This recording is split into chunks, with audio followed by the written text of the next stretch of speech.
اگر بندہ سمجھے تو ان 3 جملوں کے اندر انسان کے لیے یہ قربانی کا جانور لینا اور سارے معاملات کرنے اور قربانی کا دن پھر اس کے ساری چیزیں ان 3 جملوں کے اندر بند ہو جاتی ہیں کہ بے شک ہمارے خون جانوروں کے ان کا گوشت اس کی رب کو ضرورت نہیں، بلکہ رب تو تقوی اور پرہیزگاری دیکھتا ہے۔ دیکھیں اس چیز کا تذکرہ کس لیے کیا گیا، صراحتاً کیوں کہا گیا کہ تمہارے گوشت اور یہ خون اور اس کی ضرورت نہیں۔ آپ حضور جانا صلی اللہ علیہ وآلہ وسلم کی حدیث کا مطالعہ کریں تو حضور نے فرمایا کہ بے شک میری امت کے اندر شرک نہیں پایا جائے گا۔ فرمایا شرک نہیں کرے گی میری امت، مجھے نہیں خوف کہ یہ بتوں کو پوجنا شروع کر دے گی، لیکن حضور نے فرمایا یہ شرک اصغر کے اندر پڑ جائے گی۔ یا رسول اللہ شرک اصغر کیا ہے؟ حضور نے فرمایا ریا کرنا، دکھلاوا کرنا، یہ ہے شرک اصغر۔ اور پتہ میرے حضور نے کیا فرمایا؟ حضور نے فرمایا میری امت کے اندر شرک اصغر اس طرح پھیل جائے گا، ریاکاری اس طرح پھیل جائے گی۔ حضور نے فرمایا جس طرح چونٹی رینگتی ہے، چونٹی کے رینگنے کی طرح ریاکاری میری امت میں پھیل جائے گی۔ کیا مثال دی حضور نے چونٹی کے رینگنے کی؟ کیوں چونٹی رینگے کسی کو پتہ ہی نہیں چلتا، کتنی چونٹیاں 10,000 بھی چل رہی ہوں تو کسی کو آواز نہیں آئے گی۔ حضور نے فرمایا اس طرح ریا آ جائے گی کہ لوگوں کو سمجھ ہی نہیں آئے گی، وہ سمجھے گی ہم ریاکاری نہیں کر رہے، پھر بھی ان کے اعمال کے اندر اتنی ریاکاری ہو جائے گی جس طرح چونٹی رینگتی ہے، میری امت ریاکاری میں پڑ جائے گی۔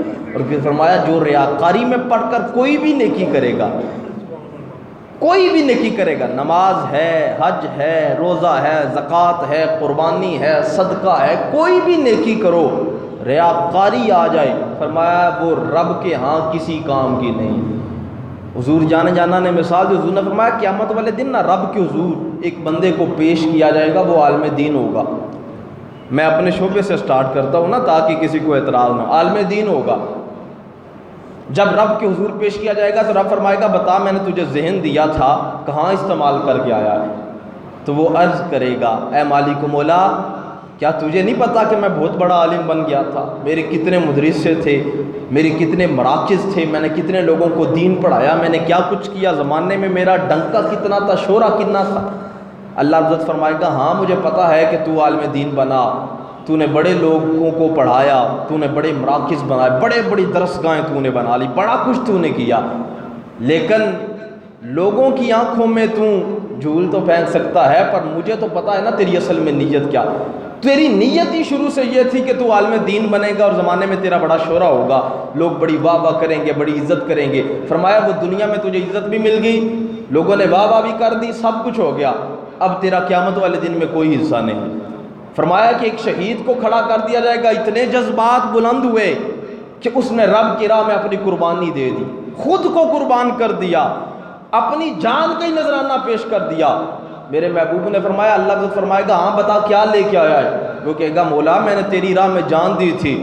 اللہ فرمائے گا مجھے پتا تو گھر سے نکلا تھا تو اس نیت کے ساتھ نکلا تھا کہ میں اپنی شجاعت دکھاؤں گا، اپنی بہادری دکھاؤں گا، لوگ کہیں گے جی بڑا بہادر ہے، بچ کے آ گیا تو غازی بن جاؤں گا، شہید ہو گیا تو لوگوں کے ہاں نام ہوگا۔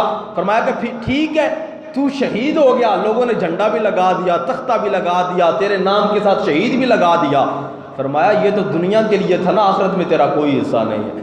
فرمایا اسی طرح ایک مالدار بندے کو لایا جائے گا، کہاں کیا مال؟ وہ کہے گا مولا میں نے تو سارے دروازے کھولے ہوئے تھے، لوگ تو آتے تھے کھاتے تھے، میں تو خوش ہوتا تھا۔ اللہ فرمایا یہ تو لوگوں کی آنکھوں میں تو نے ایسا کیا نا، پر میں جانتا ہوں تو اس لیے سخاوت کرتا تھا کہ لوگ کہیں گے جی حاجی صاحب بڑے ہی سخی، چودھری صاحب نے بڑی سخاوت کی تھی۔ فرمایا وہ سب کچھ تم نے کیا لیکن وہ دنیا میں تھا، آخرت میں تمہارے لیے کوئی حصہ نہیں ہے۔ فرمایا نہ تو تمہارا گوشت پہنچے گا، نہ تمہارا خون پہنچے گا، ہاں جو تقوی تمہارے دل کے اندر ہے نا قربانی کے لیے، وہ جو تمہارا اخلاص ہے رب کی راہ میں قربانی کے لیے، فرمایا وہ مجھ تک پہنچے گا، وہ مجھ تک پہنچے گا۔ صحابہ نے عرض کی یا رسول اللہ بتائیے تو پھر قربانی ہے کیا، کس چیز کا نام ہے قربانی؟ میرے حضور جانا صلی اللہ علیہ وآلہ وسلم نے فرمایا میرے صحابہ آپ کے دادا حضرت ابراہیم کی سنت پر عمل کرنے کو قربانی کہا جاتا۔ ابراہیم کی سنت پر عمل کرنے کو حضور نے فرمایا قربانی کہا جاتا ہے۔ حضرت ابراہیم علیہ السلام نے قربانی کی، میں نے جو ہے وہ پچھلے جمعے اس کے بارے میں بات کی تھی۔ آپ نے اپنے بچے کو قربان کیا، پھر نیت دیکھیے، پھر اپنے کام دیکھیے، پھر ساری چیزیں، پھر قربانی کے بارے میں سوال کریں۔ حضور نے فرمایا تمہارے دادا جان، صحابہ دیت کی یا رسول اللہ پھر ہمیں بھی کچھ ملے گا؟ یہاں صرف یہ نیکی ہے کہ ہم نے اپنے دادا جان کی سنت پر عمل کیا یا کوئی اور بھی اجر ملے گا؟ میرے حضور نے فرمایا قربانی کے جانور کے ایک ایک بال کے صدقے اللہ ایک ایک نیکی عطا فرمائے گا۔ سبحان اللہ۔ ایک ایک بال کے صدقے، کتنا بڑا کام ہے قربانی کرنا، کتنا بڑا اجر ہے۔ فرمایا ایک ایک بال کے صدقے نیکی ملے گی۔ اور اگر اس قربانی کے اندر ریاکاری آ جائے، اگر وہ قربانی اپنے اصل معنی میں نہ ہو، تو بتائیے پھر قربانی کس بندے کے کام آئے گی؟ حضرت ابراہیم علیہ السلام کی سنت پر عمل کرتے ہیں جی، شور دن رات ہم یہ کہتے ہیں کہ ہم حضرت ابراہیم کی سنت، اور آج کل تو پھر ٹرینڈ ہی بدل گیا ہے، آج کل تو احوال ہی بدل گیا ہمارے، ہم قربانی نہیں کرتے۔ یہ یاد رکھیے، یہ مسئلہ شرعی یاد رکھیے، ایک جانور کے اندر 7 حصے ڈلتے ہیں، ٹھیک ہے جی؟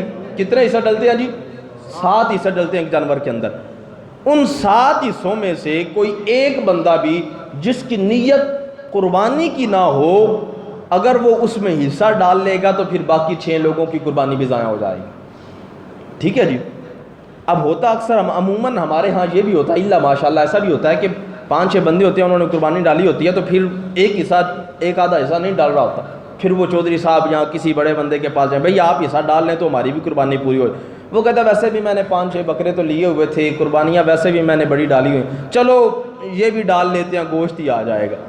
اگر اس نے یہ کہہ دیا تو پھر بھائی تم جو 6 لوگ تھے تمہارا بھی حصہ ضائع ہو گیا، کیونکہ اب وہ قربانی تو رہی نہیں، ایک بندے کی نیت بدلی، اس نے کہا گوشت کے لیے کر رہا ہوں سب کی قربانی۔ اور نا یہ سنیے، ہمارے یہاں نا یہ بھی ہوتا ہے بڑا عام یہ جملہ کا، جی لینی تو نہیں سی، پھر بچیاں ضد کی تھی تو میں پھر آخر چلو بکرا مینڈا لے جانے ہیں، قربانی چیز سب پائے لیں۔ علماء فرماتے ہیں کہ یہ بات بھی نہ کریں، پھر آپ بچوں کے لیے قربانی کر رہے ہیں، کس کے لیے قربانی؟ بچوں کو راضی کرنے کے لیے کر رہے ہیں؟ نہیں، یہ بچوں کو راضی کرنا نہیں تھا، یہ تو اپنے رب کو راضی کرنے کے لیے کرنی تھی، یہ تو اس مالک کے لیے کرنی تھی۔ اگر اس میں تھوڑا سا بھی دکھلاوا آ گیا، اگر اس میں تھوڑی سی بھی ریاکاری آ گئی، اگر نیت کچھ اور ہوئی، فرمایا پھر تمہارے نہ گوشت کو دیکھا جائے گا نہ خون کو دیکھا جائے گا، تقوی ہی دیکھنا تھا۔ جب تقوی نہیں پایا گیا تو پھر تم نے ہمیں جانور کو ذبح کیا۔ حضور جانا صلی اللہ علیہ وآلہ وسلم نے فرمایا عید الضحیٰ کے دن اگر بندہ سونے کے پہاڑ بھی رب کی راہ میں دے دے، سونے کے پہاڑ، قربانی میں کتنا حصہ ڈال رہا ہے جی آج کل؟ 22,000 23,000 سے چل رہا ہے، اتنا ہی جو ہے وہ کم اور زیادہ اتنا ملا لے، آگے پھر جتنا مہنگا جانور ہوگا اتنا حصہ ڈال رہا ہے۔ اب بندہ کہے جی میں قربانی والے دن 22,000 قربانی کے لیے جانور میں حصہ نہیں ڈالتا، بلکہ میں 22 لاکھ رب کی راہ میں دے دیتا ہوں، میں 22 کروڑ دے دیتا ہوں۔ اچھا کیا اس نے اچھا فیل کیا؟ کیا اس نے اچھا عمل کیا؟ سنیے میرے حضور نے کیا فرمایا۔ فرمایا قربانی والے دن بندہ اگر سونے کے پہاڑ بھی رب کی راہ میں دینا، رب کو اتنا محبوب نہیں ہوگا جتنا اس کا قربانی والے دن جانور کا خون بہانا رب کے ہاں مقبول ہوگا۔ سبحان اللہ۔ فرمایا قربانی والے دن تمہارا خون بہانا جانور کا رب کو اتنا پسند ہے کہ اس دن تم جتنی بھی اور صدقہ و خیرات کرو، تمہارا سب سے محبوب عمل یہ ہوگا کہ تم رب کی راہ میں جانور کو قربان کرو، اتنا محبوب عمل رب کا۔ اور اگر اس میں بھی دکھلاوا آ جائے، قربانی کیوں؟ دیکھیں نا جی کس طرح کی ہمارے یہاں باتیں ہوتی ہیں، ٹی ویوں میں دن رات منڈی لگی ہوئی ہے جی، 2-2 لاکھ کے بکرے آ رہے ہیں، 5-5 لاکھ کے جانور آ رہے ہیں، بولیاں لگ رہی ہیں، سیٹھ بیٹھے ہوئے ہیں خرید رہے ہیں، پھر سوشل میڈیا پہ ویڈیوز چلائی جا رہی ہیں، پھر لوگوں کو دکھایا جا رہا ہے۔ کیا ضرورت ہے 5 لاکھ کی چیز خریدنے کی اگر اس کے اندر نیت ہی تمہاری قربانی کی نہ ہو؟ اگر لوگوں کو دکھانے کے لیے 4 لاکھ کا بکرا خریدنا ہے تو بھائی کیا فائدہ تمہارا بکرا خریدنے کا؟ تمہیں اجر تو ملنا نہیں اس کا، اجر تو اس چیز کا تھا، تو 4 لاکھ کا نہ دیتا، تو اپنی استطاعت کے مطابق تھوڑا سا بھی حصہ ڈال لیتا، نیت تمہاری اچھی ہوتی، ادھر سے 4 لاکھ دینے والے کی قربانی کا کوئی فائدہ نہیں ہونا تھا، تمہاری نیت اچھی ہوتی، تمہارے جانور کے ایک ایک بال کے صدقے اللہ نے تمہیں نیکیاں عطا فرما دینی تھی۔ تو لہذا قربانی کے لیے پہلے یہ دیکھیں قربانی ہے کیا؟ کیا ہم قربانی ہی کر رہے ہیں یا لوگوں کو دکھا رہے ہیں؟ اگر قربانی کرنی ہے تو پھر نیت بھی قربانی کی ہونی چاہیے، یہ بات میری ذہن میں رکھیں، میں بار بار اس بات کو دیکھیں جی قربانی عید اعصار بھی کہا جاتا ہے اس کو، پتہ جی عید اعصار بھی کہتے ہیں، عید اعصار۔ اور اگر آج کے دن بھی ہمارے محلے کے جو سفید پوش ہیں انہوں نے شاپر لے کر گلیوں میں گھومنے ہیں تو پھر بھائی کہاں کا اعصار ہے، کدھر گیا اعصار؟ اچھا مجھے بتائیں، صاحب استطاعت بندہ ہی قربانی کرتا ہے نا جی، صاحب استطاعت بندہ جس کے پاس جو ہے وہ جس طرح جس پر زکوٰۃ واجب ہونی ہوتی ہے، اب وہ بندہ قربانی کرتا ہے۔ اب جو صاحب استطاعت ہے اس کے گھر میں تو ہفتے میں پہلے ہی 2-3 دن گوشت پکتا ہے، وہ تو پہلے ہی کھا لیتا ہے۔ تو بھائی اگر قربانی کرنی تھی تو پھر اس لیے اس نیت، ہمارے یہاں تو پہلے ہی فریجیں خالی ہونا شروع ہو جاتی ہے، صاف کرو جی فریزر بڑے بڑے صاف کر ٹھیک کروا لو، کیا جی قربانی کرنے لگے ہم، کیا ہوگا جی قربانی کریں گے، گوشت آئے گا پھر جمع کریں گے۔ بھائی یہ تو اظہار نہیں تھا، اظہار تو یہ تھا کہ رب کی راہ میں دینا، اظہار تو یہ تھا کہ تم قربانی کرو اور تمہارے محلے کے اندر تمہارے علاقے کے اندر وہ بندے جو گوشت نہیں کھا سکتے، جو فاقے کرتے ہیں، تم ان تک چیز پہنچاؤ۔ ہمارے ہاں کیا ہوتا ہے جی، چودھری صاحب بیٹھے ہوئے ہیں، شاپر پکڑے ہوئے ہیں، لوگ آ رہے ہیں، لائنیں لگی ہوئی ہوتی ہیں۔ میں نے خود رمضان میں بھی دیکھا، زکوٰۃ کے لیے بھی، یہ عید کا موقع آپ دیکھیں گے حاجی صاحب نے 4-5 بکرے کیے ہوتے ہیں، 5-7 ویڑے کیے ہوتے ہیں، پھر دروازے کے سامنے حاجی صاحب بیٹھ، پھر غصے بھی ہو رہے ہوتے ہیں، او بھائی سدھی لین کر، تو اگے آ گیا، کہانی آرام سے بات کرو، چہرے پر شکن آ جاتا ہے، پھر زبان میں تلخی آ جاتی ہے۔ ارے یہی تو دکھلاوے کی علامتیں ہیں، یہی تو تھا جس نے سب کچھ برباد کر دیا۔ اگر نیت اچھی ہو، حضرت شقیق بلخی، آپ نے ایک بزرگ تھے، بلخ کے رہنے والے، بڑے مشہور تھے، آپ نے ارادہ کیا حج کا، سارے لوگ جمع ہو گئے، سب نے کہا ہم بھی ان کے ساتھ ہی حج پر جائیں گے، اللہ کے ولی ہم بھی ساتھ ہی جائیں گے، فیصلہ ہو گیا۔ اچانک جس دن قافلہ جانا تھا تو آپ نے کہا میں نے قافلے میں نہیں جانا، میں نے حج کرنا ہی نہیں ہے۔ پھر باتیں شروع ہو گئی، کوئی کہ جی لگتا ہے جو ہے وہ سرمایہ کاری کر رہی ہے، کوئی بندہ کہ کاروبار کر لیا ہوگا پیسوں کا، کوئی کچھ کہ کوئی کچھ، آپ نہ خاموش رہے۔ لوگ حج پر چلے گئے۔ حج والے دن ایک بزرگ تھے، انہوں نے خواب دیکھا کہ خواب کے اندر انہوں نے دیکھا کہ ملائکہ آپس میں بات کر رہے ہیں اور ایک دوسرے سے کہہ رہے ہیں اس سال کس کس کا حج قبول ہوا ہے۔ دوسرا کہتا ہے کہ اللہ رب العزت نے ایک بندے کے صدقے نہ سب کی قبول کر لیا، سب کی قبول ہو گیا۔ وہ بندہ نزدیک ہو کر پوچھنے لگا بتائیے تو صحیح وہ کون سا خوش نصیب بندہ، میں بھی تو دیدار کروں اس کا جس کے صدقے اللہ نے سب کے حج قبول کر لیا۔ تو وہ کہنے لگے وہ شقیق بلخی ہیں جن کے صدقے اللہ نے سب کے حج قبول کر لیا۔ وہ کہتے ہیں میں تو بڑا حیران ہوا، وہ تو حج پر آئے نہیں ان کے صدقے۔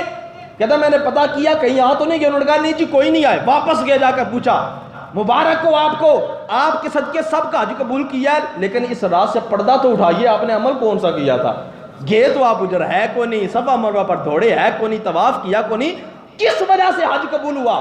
آپ فرمانے لگے میں نے ایک عورت کو دیکھا جو مردار کا گوشت لے کے جا رہی تھی، میں پیچھے گیا، میں نے جا کر کہا یہ تو ناجائز ہوتا ہے۔ وہ کہنے لگی کہ جان بچانی ہو تو پھر یہ جائز ہو جاتا ہے، 7 دن سے بھوکے ہیں ہمارے پاس کچھ نہیں ہے، اگر یہ نہ کھاتے تو مر جاتے، اس لیے یہ پکا کے لائی ہوں۔ حضرت شقیق بلخی نے کہا میں نے اپنے حج کا سارا سامان اٹھایا، میں نے کہا تو رزق حلال کھا، اگر رب نے توفیق بخشی تو میں پھر حج کر کے آ جاؤں گا، میں پھر کبھی چلا جاؤں گا۔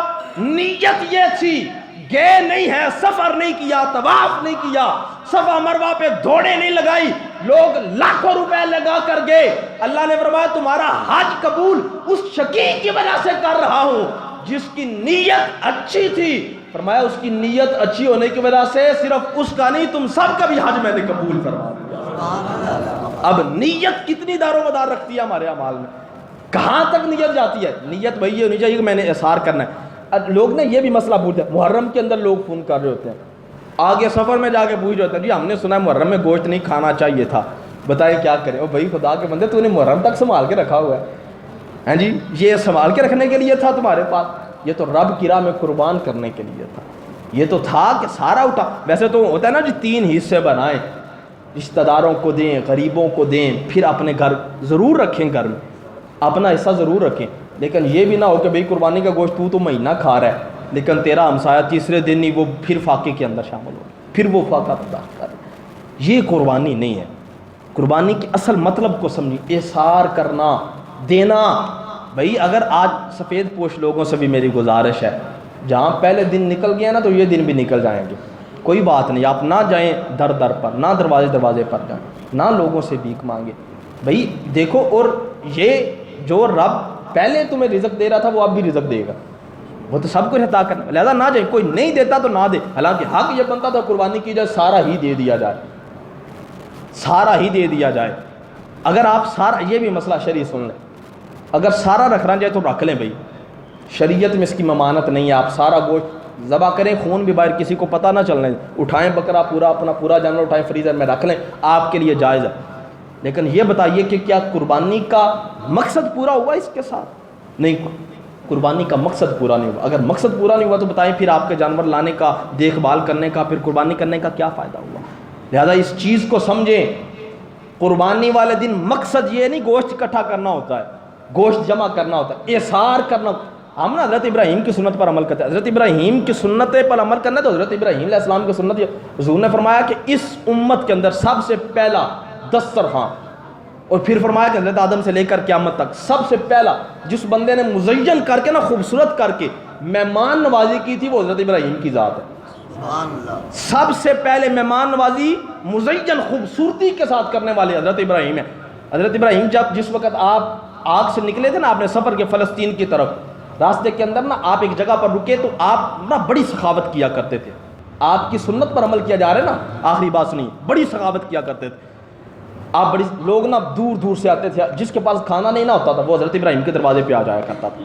جس کے پاس نہیں ہوتا تھا, لوگ نا جمع ہو گئے, غریب قحط پڑ گیا, سارے لوگ جمع ہوئے. جب آپ کے گھر کھانے کے لیے آئے تو آپ کے پاس بھی جو ہے وہ اناج موجود نہیں تھا. آپ نے اپنے غلاموں کو بھیجا, فرمایا جاؤ سواریاں لے کے جاؤ, مصر کا میرا ایک دوست ہے اس سے اناج لے کر آؤ. اب آپ کے غلام انہوں نے بوریاں پکڑی, سواریاں پکڑی, چلے گئے. جب گئے تو مصر کا وہ جو آپ کا دوست تھا وہ کہنے لگا تھا مال تو میرے پاس تھا پر میں نے بھی سارا رب کی راہ میں دے دیا, اب میرے پاس بھی نہیں بچا. اب وہ جب غلام واپس آ رہے تھے نا, وہ حضرت ابراہیم کے مزاج کو سمجھتے, ان کو پتا تھا اتنے غریب آپ کے گھر میں بیٹھے ہیں وہ کیا سوچیں گے. اب انہوں نے کہا انار تو ملا نہیں, انہوں نے ریت بھری, ریت بھر کر انہوں نے سواریوں کے اوپر رکھی, کیونکہ آپ کے گھر کی دیواریں چھوٹی تھی. جب جیسے سواریاں گزری نا تو سب بندوں نے دیکھا اور سب کو یہ لگا کہ یہ اناج ہے, سارے بڑے خوش ہو گئے کہ اب کھانا مل جائے گا, بھوکے ہیں کئی دن سے. جب وہ اناج رکھا گیا, حضرت ابراہیم علیہ السلام نا آرام کر رہے تھے. اماں ہاجرہ اٹھی, اماں سارا اٹھی, انہوں نے جا کر نا ان جو بوریاں تھیں ان کو کھولا اور پھر ان کے اندر سے اناج نکلا. پھر انہوں نے پکا کر لوگوں کو کھلایا. حضرت ابراہیم علیہ السلام کی آنکھ کھلی نا تو غلاموں نے جا کے بتایا, اے ابراہیم ہمیں اناج نہیں ملا تھا, ہم نے نا اس کے اندر ریت بھر کے رکھ دیا تاکہ آپ اٹھیں گے, آپ لوگوں کو سمجھا دیں گے, لوگوں کے دل کو تسلی دے دیں گے. ہم نے اناج کی جگہ ریت بھر کے رکھی تھی, لیکن جس وقت آپ باہر نکلے تو لوگ کھانے کھا رہے ہیں, لوگ اناج کھا رہے ہیں. حضرت اماں ہاجرہ نے آگے بڑھ کر کہا ابراہیم کھانا پہلے بھی ملتا ہے, اناج پہلے بھی ملتا ہے, پر آج کی اناج کی کیا ہی بات ہے, اس کی کیا ہی خوبصورتی ہے, اتنا حسین اناج. حضرت اماں ہاجرہ کہنے لگی اے ابراہیم آپ کے مصری یار نے بڑا ہی اچھا انار بھیجا ہے, بڑا ہی اچھا اناج آیا ہے آپ کے مصری یار کی طرف سے. حضرت ابراہیم کی آنکھوں میں آنسو آگے, کہنے لگے اے ہاجرہ یہ مصری یار نے نہیں بھیجا, یہ تو عرشی یار نے میری طرف بھیجا ہے, یہ تو عرشی یار. یہ بھی حضرت ابراہیم کی سنت ہے, اس پر ہم کب عمل کریں؟ لہذا یاد رکھیے آج کے دن کو احصار کے ساتھ گزاریے, آج کے دن کو اس طرح گزاریے کہ ہماری نظر میں آنے والا کوئی بھی غریب بندہ بھوکا نہیں رہے گا. ہماری نظر میں آنے والا جس کو ہم جانتے ہیں کوئی بھی ایسا نہیں ہوگا کہ جس کے گھر میں ہماری طرف سے کوئی ہدیہ نہیں پیش کیا جائے گا. لہذا قربانی کے اصل مقصد کو سمجھیے. اور پھر قربانی کے گوشت کے حوالے سے بھی کیونکہ کافی سارے مسائل ہوتے ہیں. ہمارے یہاں عموماً یہ ہوتا ہے کہ ہم حصے ڈالتے ہیں, 7 حصے جانوروں میں ڈالے جاتے ہیں. تو یہ بھی یاد رکھیے جو ہوتا ہے نا, پہلے نمبر پر ہم نے پہلے فکس کر لیا ہوتا ہے جی کھروڑے شروڑے میرے, فلانا گوشت میرا تو باقی سارے آتا. یہ جو ہوتا ہے نا وہ پھر ایسا بھی ہوتا ہے, اللہ ماشاء اللہ ایسا بھی ہوتا ہے جس کا جانور ہوتا ہے نا پھر وہ زیادہ کیا رہتا ہے جی اے چیز میری ہے, اندر لوگ کسے نہیں دیکھنا. آپ نے پہلے ہی فیصلہ کر لیا کون سا حصہ کس کا ہے, یہ کہاں سے آیا, یہ کس نے بتایا. آپ پہلے ہی ڈیسائیڈ کر لیں کہ اس کی یہ ٹانگ میری ہے گوشت میں سے, یہ حصہ میرا ہے, فلاں حصہ فلاں کا. بھئی اس طرح تو قربانی نہیں ہوگی, یہ تو قربانی کا مقصد پورا نہیں ہوگا. اور پھر گوشت تقسیم کیا جاتا ہے, یہ بات بھی اپنے ذہن میں بٹھا لیں. جس وقت گوشت تقسیم کیا جاتا ہے نا 7 حصے کیے جاتے ہیں, پھر 7 حصوں کو جمع کیا جاتا ہے.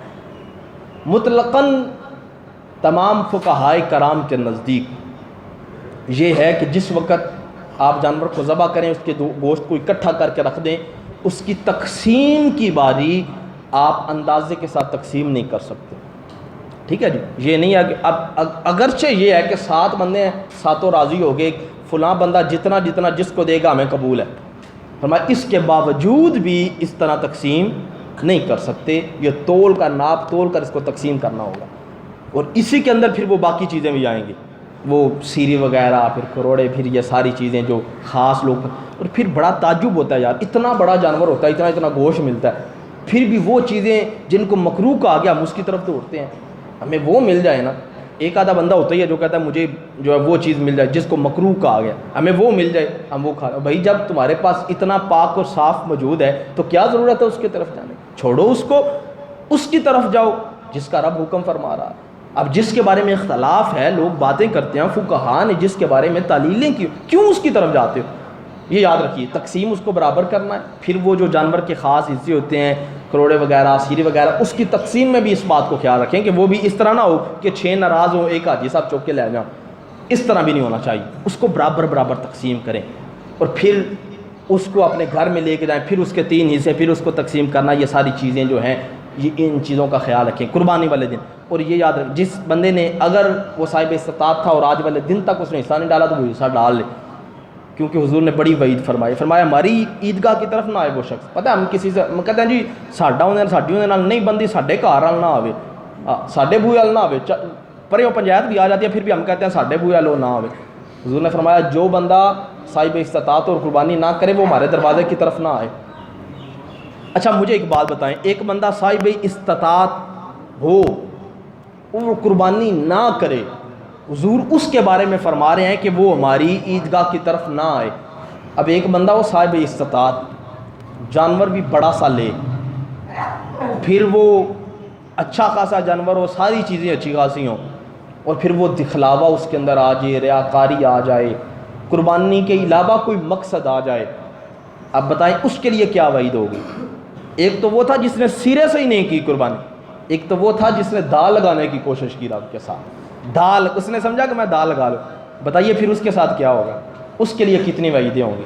لہذا قربانی کے مطلب کو سمجھیں, خدا را جو ہے وہ کوشش کریں, دکھلاوا مت کیجیے. میں ساری بات ہی اس بات کیوں رو رہا ہوں اتنا, ہم دیکھتے ہیں, آپ دیکھیں گے, آپ خود تجربہ کریں گے, لوگوں کے گھروں کے سامنے لائنیں لگی ہوں گی, لوگ پھر ہم غصے سے بات کریں گے, پھر شکن لائیں گے چہرے پر. بھئی شکر نہیں ادا کرتا کہ رب نے تمہارے ذمے جو چیز لگا دیا کہ تو اس کے مخلوق کو کھلائے. ویسے ہماری طاقت ہے کہ ہم مخلوق کو کھلا دیں؟ بھئی اس کی تو مخلوق اتنی زیادہ ہے, ہم کچھ نہیں کر سکتے. ہمیں تو شکر ادا کر, اس نے اس قابل سمجھا ہمیں کہ ہم اس کی مخلوق کی خدمت کر رہے ہیں. یہ تو احسان ہے اس بندے کا جو ہمارے پاس آ رہا ہے, یہ تو احسان ہے رب کا جس نے ہمیں توفیق دی ہے. تو لہٰذا احسان کو احسان ہی سمجھیں. چودھری صاحب, سیٹھ صاحب, حضرت صاحب بن کر نہ بیٹھ جائیں. لہٰذا قربانی کے مطلب کو سمجھیں, لوگوں کے ساتھ محبت کے رشتے کو قائم رکھیں, رشتہ داروں کو راضی کریں. عید والا دن ہے بھئی, جانور کو ذبح کرتے ہیں اپنی اناؤں کو ذبح کریں, جانور کو ذبح کرتے ہیں اپنے اندر کے غصے کو ذبح کریں, جانور کو ذبح کرتے ہیں اپنے گناہوں کو ذبح کریں, اور آئیں رب کی طرف, آئیں نیکی کی طرف. یہ دن بڑے, حضور نے فرمایا تھا یہ جو 10 دن گزرے, میں پچھلے جمعہ بھی عرض کیا, حضور نے فرمایا ہر رات لیلۃ القدر کی رات جیسی رات ہے, اور ہر دن ہی رمضان کے روزے جیسا دن ہے. اتنی آج کا دن بھی بڑی فضیلت والا دن ہے. تو آج کے دن میں اپنے رب کو یاد رکھیں, حضرت ابراہیم کی سنت پر عمل کرتے ہوئے وہ جو اصل مقصد تھا قربانی کا اس پر پورا اتریں. پھر دیکھیں قربانی کی کتنی لذت آئے گی, کتنا فائدہ ہوگا. بھائی وہ بھی تو قومیں تھی نا جو جانور کو ذبح کرتی تھی اور پہاڑی کے اوپر رکھاتی تھی, پھر آگ آتی, جلا جائے تو پھر سارے زمانے کو پتہ چل جاتا تھا کہ اس بندے کی قربانی قبول ہو گئی ہے. اگر جانور کو نہیں جلا کے جایا جاتا تھا تو پھر بندہ وہ کہیں منہ دکھانے کے قابل نہیں رہتا تھا.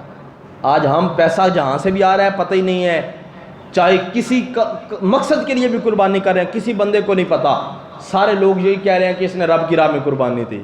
سارے بندے ہی اچھا سوچ رہے ہیں تمہارے بارے میں, سارے بندے ہی بھلا سوچ رہے ہیں. تو اس سے بڑا بھی رب کا کوئی فضل چاہیے تھا. یہ رب کا فضل مل گیا, یہ رب کی طرف سے انعام مل گیا. تو لہٰذا اس انعام کا فائدہ اس طرح اٹھائیں کہ قربانی کو قربانی ہی رہنے دیں, اصل مقصد کو پورا کریں. دعا ہے کہ اللہ رب العزت جن احباب نے آج قربانی کرنی ہے ان کی قربانی کو اپنی بارگاہ کے اندر قبول و منظور فرمائے, اور تمام سفید پوش لوگوں کی اللہ رب العزت مدد. اور قربانی کی کھالوں کے بارے میں سن لیں, یہ بھی ہوتا ہے, یہ آپ گھر میں بھی رکھ سکتے ہیں, یہ یاد رکھیں. یہ مدرسوں والے درسوں والے چھین کے نہیں لے کے جاتے, آپ گھروں میں بھی رکھ سکتے ہیں اگر آپ اس کو استعمال کرنا چاہتے ہیں. لیکن جب اتنا بڑا جانور دے دیا ہے تو پھر اس کی جو کھال ہوتی ہے وہ بھی کسی اچھے کام میں دیا کریں, وہ پھر جہاں زیادہ ضرورت ہوتی ہے وہاں دیا کریں. آپ کسی ایسی چیز کو دے دیں جہاں دو فار ایگزامپل دو مدرسے ہیں، ایک ہے جن کے پاس سب کچھ ہے، آپ اس کو دیتے ہیں اچھی بات ہے، اور ایک وہ ہے جن کے پاس طلباء ہیں غرباء ہیں لیکن ان کے پاس اتنے جو ہے اخراجات نہیں ہیں، آپ ان کو دیں گے تو پھر اس کا زیادہ فائدہ ہوگا۔ اس چیز کا بھی خیال رکھیں کہ اپنے نجی معاملات سے ہٹ کر، اپنے تعلق واسطہ سے ہٹ کر خود دیکھیں کہاں ضرورت ہے اس کو وہاں پر لگائیں، اور اس طرح گوشت میں بھی حصہ طلباء کے لیے اور نکالا کریں، خاص کر آپ کے علاقے میں اگر کوئی مدارس ہیں تو ان کے لیے نکالا کریں، غریبوں کو دیا کریں تاکہ قربانی کا اکثر مقصد پورا ہو جائے۔ اللہ رب العزت تمام احباب کی قربانی کو اپنی بارگاہ میں قبول و منظور فرمائے۔ وما توفیقی الا باللہ وآخر دعوانا الحمدللہ۔